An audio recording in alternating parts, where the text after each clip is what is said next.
oyuncular var. Örgülemede bu yerde ne Ramadan Nuriyev ne finala çıkmanı başarıyor.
Russiya Federasyasının paýtagty Moskwa şäherine budo tanıt etmek boýunça 29-njy Halkara çağalar festivali geçirildi.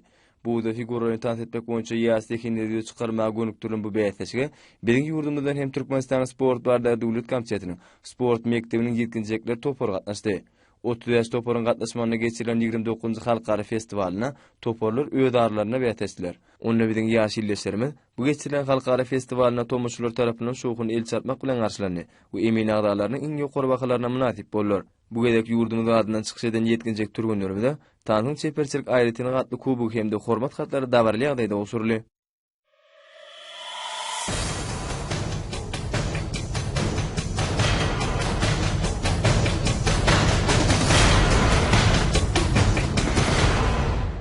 Hormat prezidentiň başçylygy boýunça ýurdumyzda sadyň we bagty ýarykdy ýaşygaryny geçirilen umumy